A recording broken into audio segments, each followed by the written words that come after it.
Hello, KTA Tigers. Hello, Dr. Lesher. Hello, everyone. Hi, Hello, everybody. Tigers. Today is Tuesday, the last day of February, February Last day. 28th. Yes, 2023, and it's going to be a great day at KTA. Goes so fast. All right, I'm going to have to look for a new calendar for tomorrow, but today's last friendly February challenge for everyone is to give positive comments to as many people as possible today. What Love a good that. challenge. So all you can do, we've worked all month long on making friends and being friendly. So this is your last challenge. Spread positivity as much as you can to everyone you come in contact with today. What a great Nice. challenge. Yes.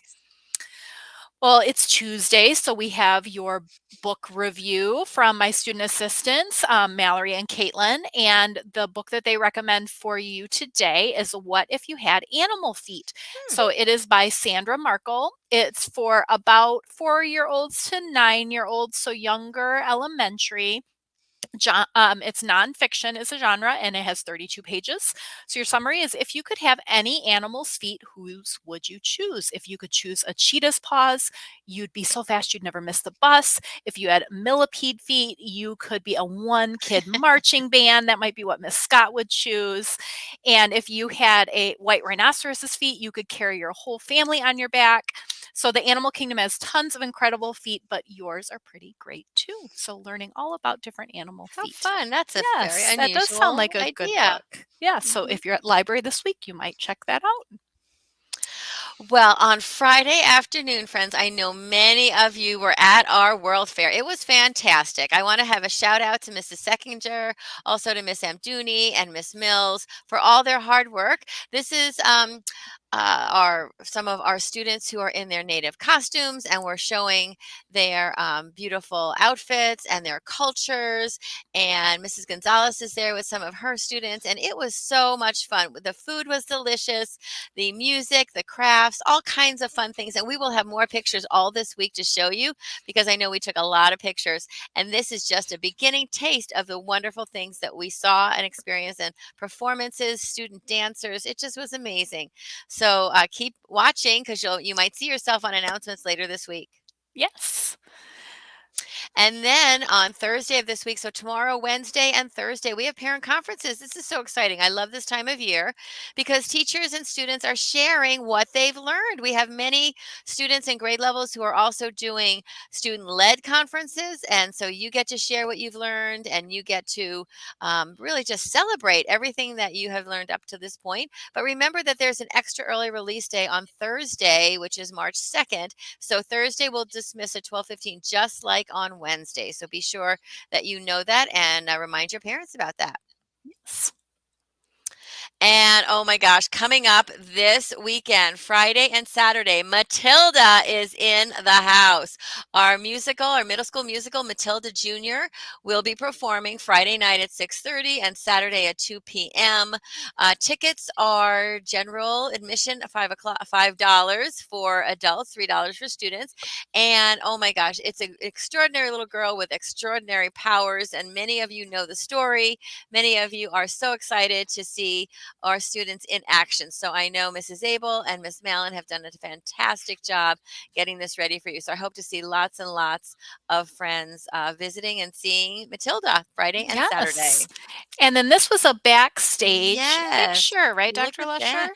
Yeah, so these are part of the stage, the sets that they have to show the different parts of what's happening, the different settings of the stage.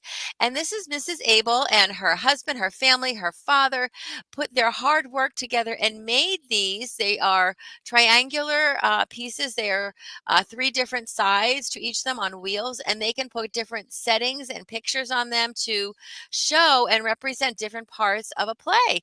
And these they made not only for Matilda now, but we can use these in our drama department for elementary and middle school forever now, because these are the kinds of things you can change the pictures on them. And then they will be able to work with any play that we put on. So thank you, Yes. Mrs. Abel and family. Yes. All right, friends. Well, speaking of theater, we have one very special share for you. So, you know that Miss Schweitz's fourth graders and Miss Lipsy, their student teacher, have been working hard on some videos about social emotional learning and that sticks and stones may break your bones, but names will never hurt me, that saying really isn't true. So here is their next video. During our social emotional lessons, we have learned that the rhyme that goes sticks and stones may break my bones, but words will never hurt me is not really true. The reality is that words can hurt and that we should be careful with what we say to others and try not to hurt their feelings. We can try to push the pause button in our heads. Think about what we could say instead and then try to fill someone's bucket instead of dip from it. Let's see how me and my friends figure out how to pause and think before they speak. Your hair looks so ugly today. Yeah, it really does. Oh my gosh, it really does. You guys are right. It's so bad. We need to pause. How do you think that Sophia felt? I felt really sad. I don't want people to think that I have bad hair. Now let's fix this situation. Wow, your hair is so unique today. Oh, thank you. Your clip looks so beautiful. Oh, thanks. Yeah, it's a really cool hairstyle. Thank you. I definitely agree. Thank you. Pause. How do you think Sophia felt after she was being complimented? I felt very good that they liked my new hairstyle. I was very worried that they wouldn't. That's why it's important to pause And think Before you speak. Great job. I am really enjoying those videos, fourth grade, and you have done just such a nice job at reminding us how important it is to be kind to each other. So thank you so much for that. All right, friends, one more announcement. So March 9th, that's coming up for us next week, but you can plan that it is a $1 dress day on that day. So if you'd like to make a $1 donation to KTA PTO, they appreciate it. And you can wear anything you would like on that day. Ripped jeans are allowed, but all clothing must be school appropriate according to the Kyrene handbook. So if you're interested, that will be right before spring break for us. All right, friends. Next up is our moment of inspiration, followed by our KTA Tiger Pledge, moment of silence in there as well, Pledge of Allegiance, and then on with our day of learning. So I hope you have a wonderful day and go Tigers. Bye, everybody.